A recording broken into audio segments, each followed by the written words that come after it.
नमस्कार दोस्तों राजस्थान कांस्टेबल और पटवार भर्ती परीक्षा में जो जनरल साइंस के कुछ क्वेश्चंस आते हैं उनका हम गहनता से अध्ययन करेंगे और हिंदी माध्यम के विद्यार्थियों के लिए ये रामबाण साबित होगा, क्योंकि मैंने जोधपुर में मेरे 12th के बाद से ही आर्मी, जीडी, कांस्टेबल इन सभी के बैच लेने स्टार्ट किए थे और उनमें काफ़ी बच्चों को सफलता प्राप्त हुई है। ठीक है, तो हम बात करेंगे जनरल साइंस के कुछ टॉपिक्स, भौतिक विज्ञान, फिजिक्स के। तो जैसा कि हेडिंग है राजस्थान कांस्टेबल या पटवार भर्ती परीक्षा, सारा पेपर में सॉल्यूशन करवाऊंगा, लेकिन आज से हम स्टार्ट करेंगे टॉपिक वाइज। इलेक्ट्रिक करंट या विद्युत धारा बोलते हैं, फिजिक्स के कुछ टॉपिक्स हैं जो मेनली पूछे जाते हैं, उनकी अपन बात करेंगे। फर्स्ट ऑफ ऑल यानी मैं आपको जो विद्युत धारा टॉपिक है उसके संपूर्ण अध्ययन करवा दूंगा, ताकि पार्ट 1 पार्ट 2 के अकॉर्डिंग बताऊंगा। फिलहाल यहाँ पर कुछ टॉपिक्स की बात करूंगा विद्युत धारा के, जो आपको आने चाहिए। मेरे साथ जुड़े रहें ताकि आपको एक एक चीज मैं अच्छे से बता पाऊं। देखो, विद्युत धारा, इलेक्ट्रिक करंट कहते हैं इसको। अब विद्युत धारा तो क्वेश्चन कैसे आते हैं, देखो हम जो किताब से रटते हैं कि विद्युत धारा सदिश राशि है, अदिश राशि है, किस प्रकार की राशि है, ऐसे क्वेश्चंस बहुत कम आते हैं। आजकल क्वेश्चंस आते हैं टेक्निकल के।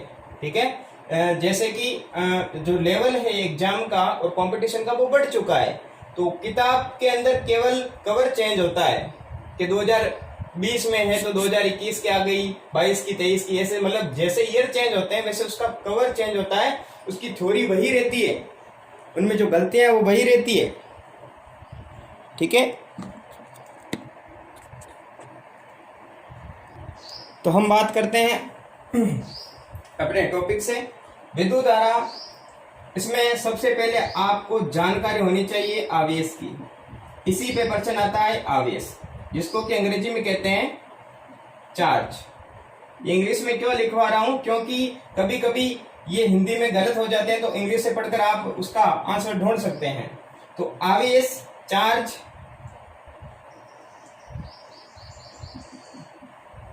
धनावेश, और दूसरा कौन सा हो गया, ऋणावेश। धनावेश और ऋणावेश यानी नेगेटिव चार्ज और ये पॉजिटिव चार्ज। अब आप बोलोगे कि इनमें ये क्या है, इनमें कैसे सवाल आता है, तो क्योंकि हम कोई 10th क्लास नहीं पढ़ रहे हैं, हम कंपटीशन का पढ़ रहे हैं, इसलिए हमें डायरेक्ट क्वेश्चन से मतलब है और उसकी थ्योरी स्ट्रॉन्ग जितनी होगी वही बच्चा सिलेक्शन लेगा।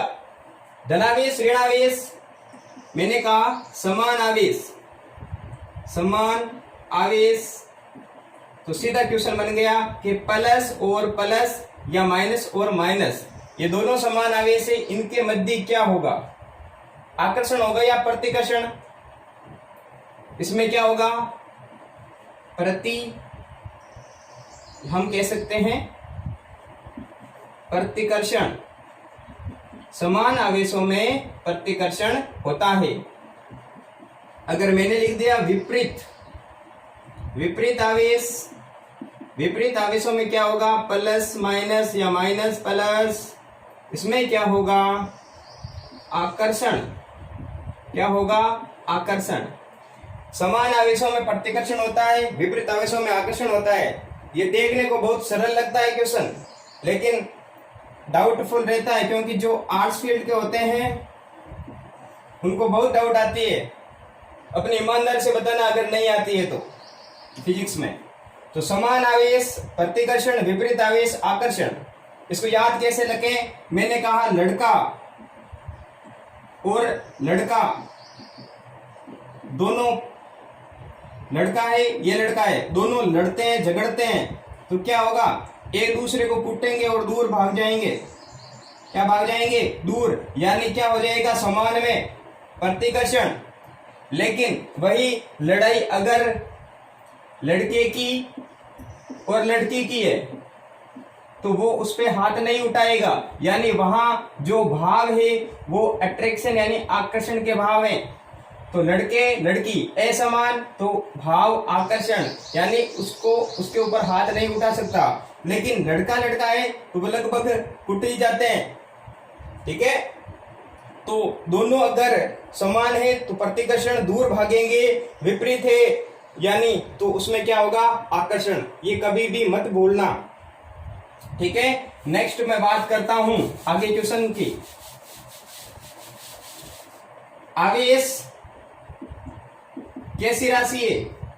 आवेश कैसी राशि है? तो हम लिखेंगे आवेश को, या हम कह सकते हैं कि आवेश पर एक होता है Q बराबर NE। फॉर्मूला क्या होता है? Q बराबर NE। इसको कहते हैं क्वांटमीकरण,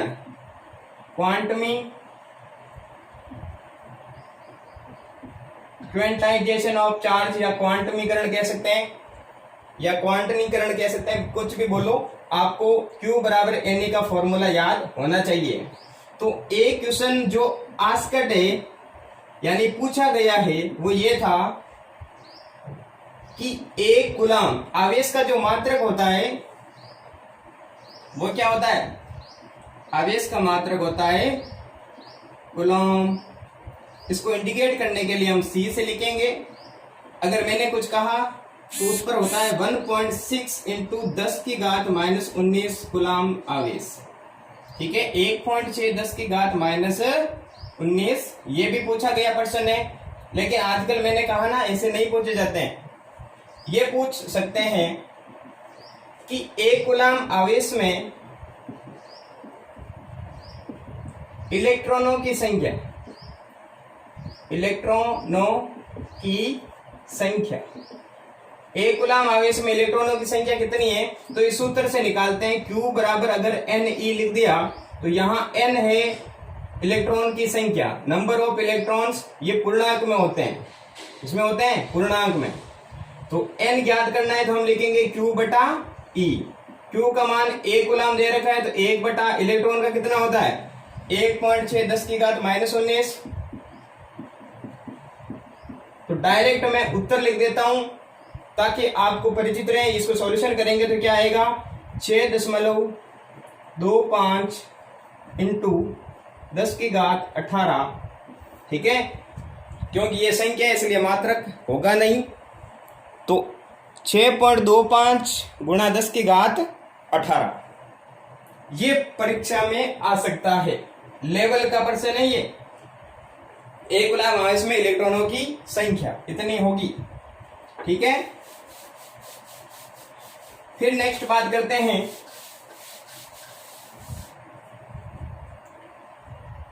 जो आवेश है वो क्वांटमीकरण होता है, यानी आवेश कभी भी दशमलव या भिन्न में नहीं होते हैं, नहीं होते हैं। इंपॉर्टेंट बात है, आवेश कभी भी दशमलव या भिन्न में नहीं होते हैं। ये सदैव क्या होते हैं? पूर्णांक होते हैं। ऐसा नहीं है कि 0.1 कूलम आवेश नहीं ऐसा नहीं होता है। हाँ, 1 कूलम हो सकता है, 0.1 नहीं होगा। ऐसे ऑप्शन में मिलते हैं आपके। मैंने कहा 1/2C, तो ये भी हम नहीं मानेंगे। हम कितना मानेंगे? अगर 2 कूलम है यानी पूर्णांक में है तो ही हम एक्सेप्ट करेंगे कि ये आवेश सही रूप से निरूपित है। ठीक है, तो दशमलव या भिन्न में नहीं होते हैं। आवेश को वो कहते हैं ना, आवेश को ना उत्पन्न किया जा सकता है ना ही नष्ट किया जा सकता है। तो आवेश सदैव संरक्षित है। क्या होता है? संरक्षित, यानी न तो उत्पन्न कर सकते हैं और ना ही नष्ट। ठीक है, ना तो हम इसको बना सकते हैं, ना उत्पन्न कर सकते हैं, या फिर ना नष्ट कर सकते हैं। हाँ, एक स्थान से, या हम कह सकते हैं एक स्थान से दूसरे स्थान पर स्थानांतरित कर सकते हैं। तो इसमें होगा क्या, स्थानांतरण हो सकता है, स्थानांतरण हो सकता है। ठीक है, तो आवेश संरक्षित रहता है, न तो उत्पन्न कर सकते हैं और न ही नष्ट कर सकते हैं, केवल एक स्थान से दूसरे स्थान पर इसको स्थानांतरित कर सकते हैं। ठीक है, ये आवेश की तीसरी बात। फिर और क्या बात है आवेश के अकॉर्डिंग? आवेश एक होता है आवेशन की प्रक्रिया।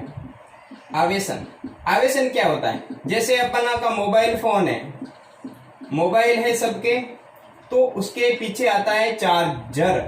क्या आता है? चार्जर। इस नाम का देखो कितना अच्छा है, टेक्निकल वर्ड है ये। मैंने कहा चार्ज, तो इसका तो हो गया आवेश। और आवेश कौन करता है? उसका कर्ता। और कर्ता के लिए लास्ट में लगाते हैं ER, तो नाम हो जाएगा चार्ज प्लस ER, क्या बन गया? चार्जर। ठीक है, चार्जर को चार्जर इसलिए बोलते हैं क्योंकि ये चार्ज करता है। तो आवेशन भी यही है, जो किसी चीज को आवेश किया जाता है, आवेशित किया जाता है ना। तो जैसे ओवरनाइट की छड़ है या कोई कागज का टुकड़ा है, तो उस तरीके से, या हम वुलन की बात करते हैं तो उसके रगड़ा जाता है, तब आवेशन की प्रक्रिया होती है। जैसे मैंने कहा कूल, कूल कौन करता है? कूलर, तो ये लगा दिया ER। मैंने कहा वर्क, वर्क यानी कार्य, कार्य करने वाला, कर्ता कौन? ER, तो नाम क्या हो गया? कार्यकर्ता। तो चार्ज से ही क्या बनता है? चार्जर बनता है। ठीक है, तो नॉर्मल तरीके से अपन पढ़ रहे हैं, बिल्कुल जीरो लेवल से। तो आवेशन क्या होता है अभी बता देते हैं। जैसे मैंने कहा ये खोखली वस्तु है, खोखली वस्तु, गोला या वस्तु कुछ भी हो सकता है। इसके ऊपर क्या होगा? आवेश पृष्ठ पर रहता है। आवेश कहां पर रहता है? पृष्ठ पर वितरित। ठीक है, ये मैं खोखली वस्तु ना मानकर गोला मान लेता हूं।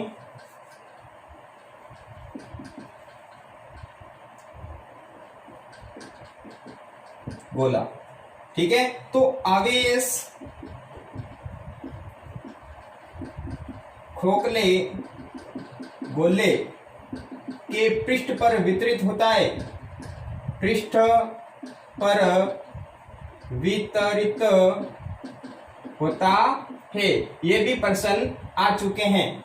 तो देखो, अगर मैंने कहा इसका केंद्र C है, तो एक हम बात करेंगे इसके भीतर कितना आवेश है।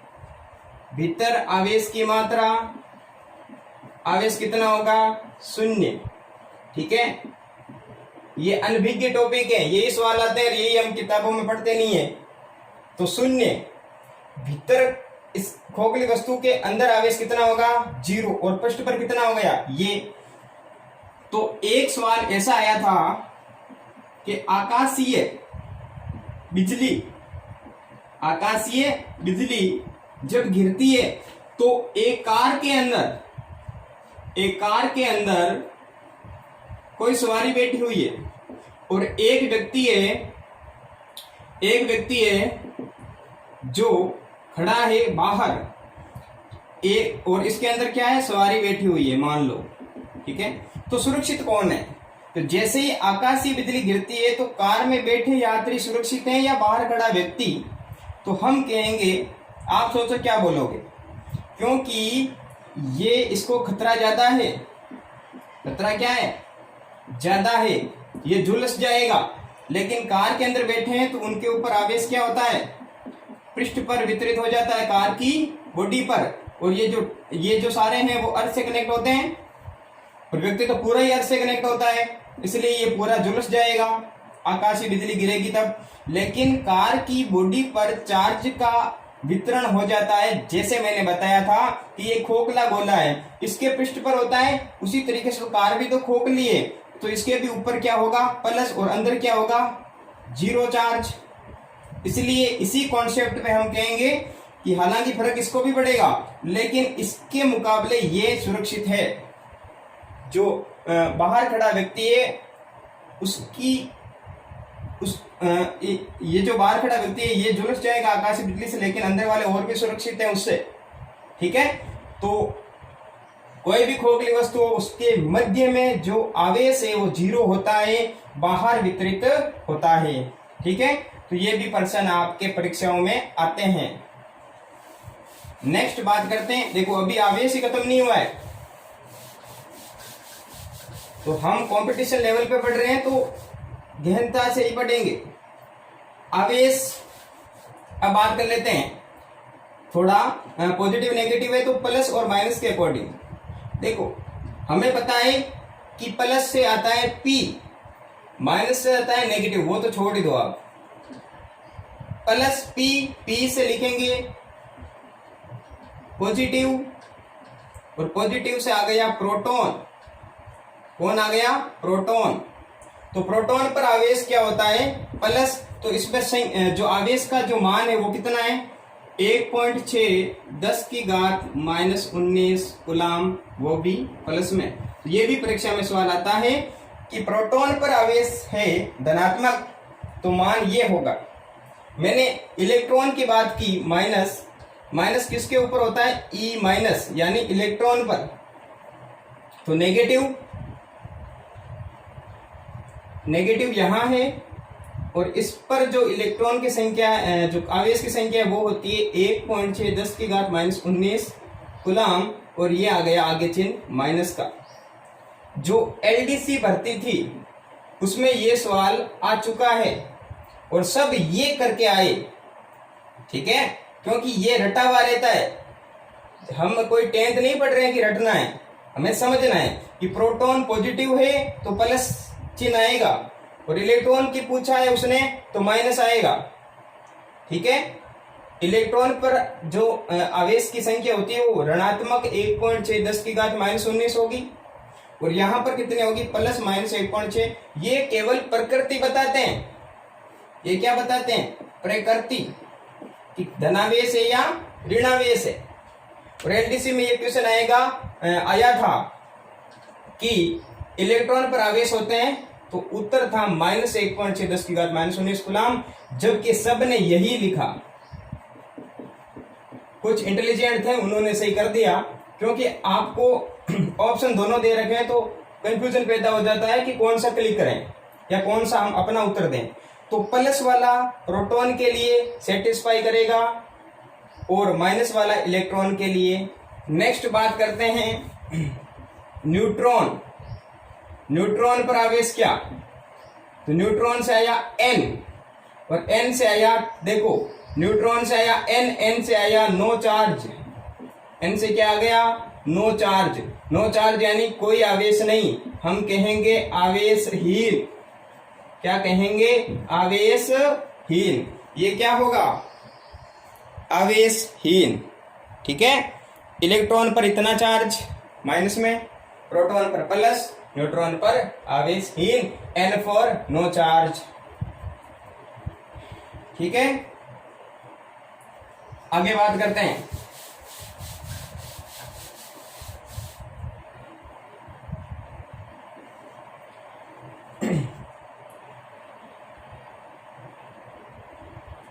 आगे आवेश में हमने ये देखा, एक होता है, एक तो हमने खोखली वस्तु की बात की थी।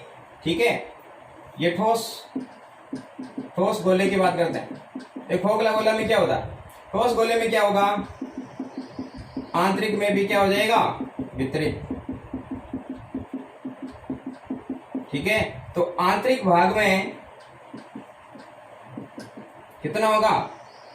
आवेश होगा, उपस्थित है, और सतह पर वितरित नहीं है। सतह पर वितरित नहीं है, तो ऐसा हम कह सकते हैं खोखले पर सतह पर होता है और इसके अंदर नहीं होता है, जबकि इसके अंदर होता है और उसके सतह पर उपस्थित नहीं होता है, ऐसा हम कह सकते हैं। अब आगे बात करते हैं।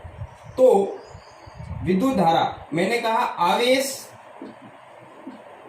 के प्रवाह की दर, आवेश के प्रवाह की दर क्या कहलाती है?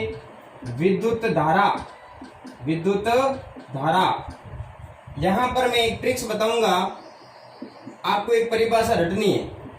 एकांक समय t में प्रवाहित आवेशों की मात्रा, द नंबर ऑफ चार्जेस, आवेश को हम क्यू लिख देते हैं, ठीक है, या बाद में लिख देंगे। एकांक समय में प्रवाहित आवेश की मात्रा। तो हमारी हेडिंग क्या है? हेडिंग है भाई साहब विद्युत धारा। बहुत बढ़िया। एकांक को हम मानेंगे बट्टा, तो ये लो बट्टा लिख दिया। एकांक हम क्या मानेंगे? बट्टा। कोई भी कभी उलझ जाते हैं तो हम एकांक को बट्टा मानेंगे, ये मेरा ही ट्रिक्स है। एकांक को बट्टा माना। अब एकांक के आगे क्या है? समय, उसको हर में लिखेंगे। एकांक के आगे जो चीज होती है उसको हर में लिखते हैं, तो यहाँ क्या है? समय, तो यहाँ लिख दिया मैंने समय। अब अंश में कौन आएगा? आवेश। क्या आ गया?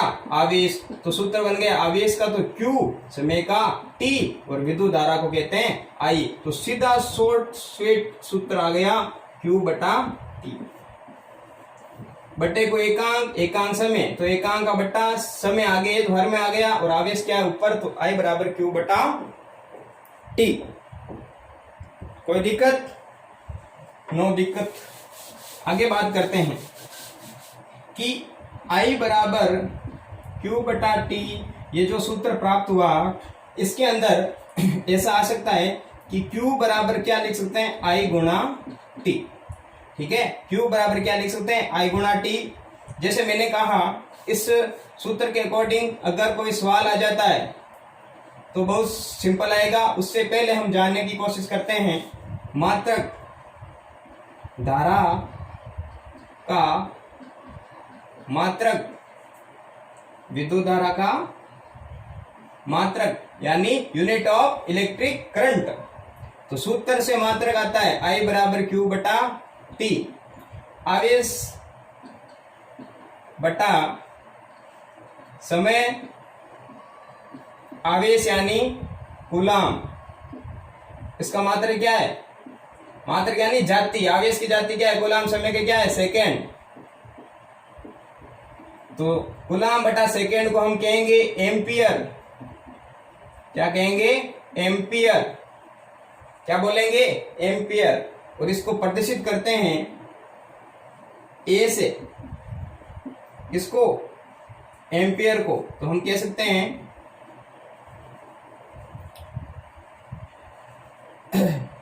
विद्युत धारा का मात्रक बराबर एम्पियर होता है, और इसे किसे प्रदर्शित करते हैं? ए से।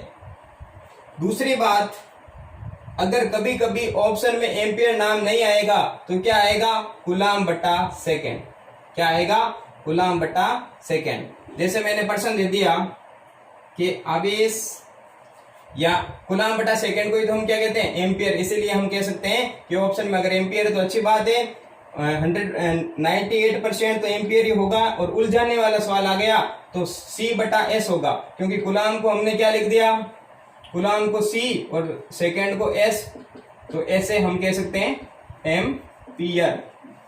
ठीक है, तो I बराबर Q बटा T। Q आवेश, T समय, आवेश का मात्रक कूलाम, समय का second, C upon S ampere. विद्युत धारा का मात्रक क्या हो गया? एम्पियर होता है, और इसे A से दर्शाते हैं। ठीक है, विद्युत धारा का मापन किससे करते हैं? तो एम्पियर है तो हम कहेंगे मीटर से। किससे करेंगे? मीटर से। विद्युत धारा का मापन करते हैं मीटर से। और यह जो एमीटर होता है ये परिपथ के साथ श्रेणी क्रम में जुड़ता है। श्रेणी क्रम में जुड़ता है। किस में जुड़ेगा? श्रेणी क्रम में जुड़ता है। परिपथ के साथ सीरीज कॉम्बिनेशन में ये जुड़ता है। कौन? एमीटर। तो विद्युत धारा का मात्रक एम्पियर, और दूसरा क्या? कूलाम बटा सेकेंड। तीसरा सवाल क्या, विद्युत धारा का मात्रक एम्पियर हो गया।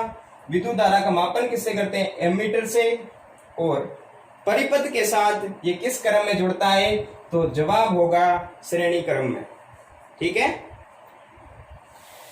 अब नेक्स्ट कुछ टॉपिक लेते हैं इसके रिगार्डिंग। तो I बराबर Q बटा टी, Q को हमने लिखा I गुणा T। देखो वज्र गुणा कर दो, Q को 1 से किया तो Q आ गया, I को T से किया तो I गुणा T। अब सूत्र ये क्यों लिखवा रहा हूं, क्योंकि सवाल आ सकता है। मैंने कहा यदि एक कूलाम आवेश एक सेकंड के लिए प्रवाहित होते हैं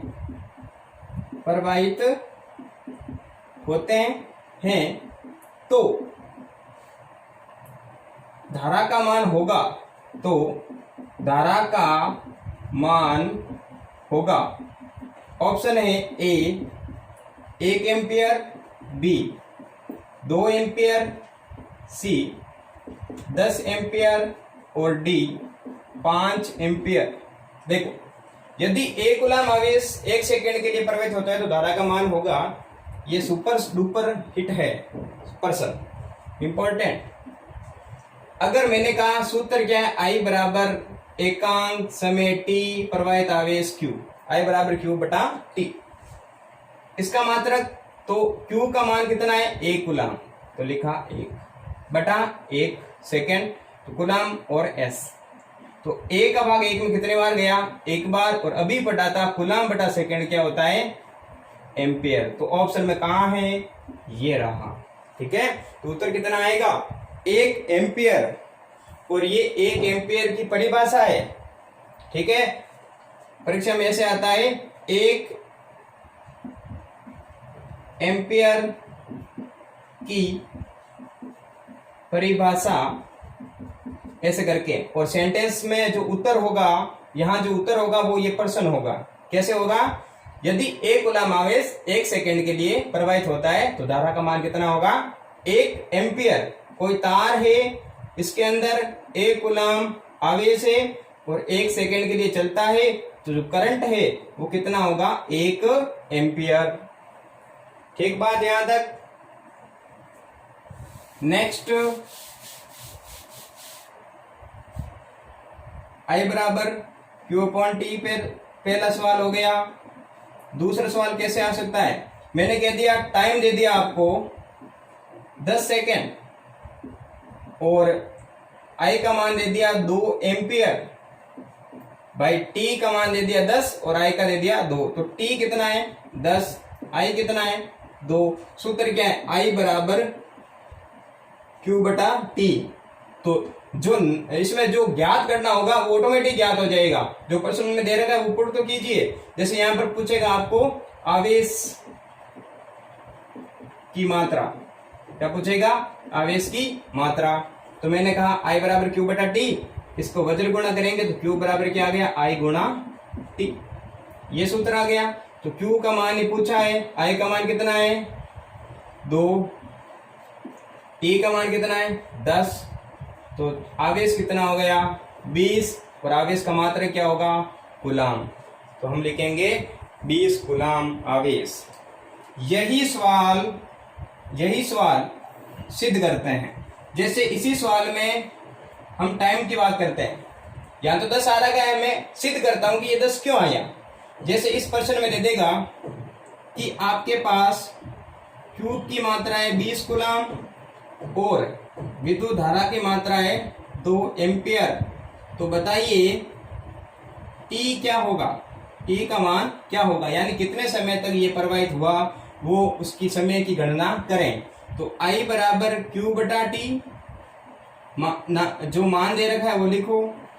तो I का मान कितना है 2, ये लिख दिया 2। Q का मान कितना 20, T का तो ज्ञात करना है, T का तो हमें ज्ञात करना है, तो वज्र गुणा कर देंगे।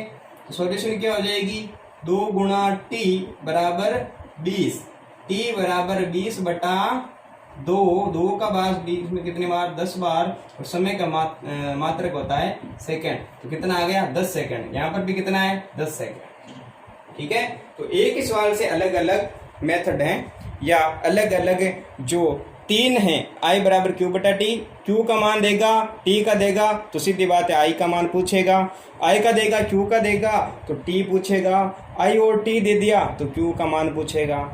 ठीक है, ऐसे भी प्रश्न पढ़ेंगे।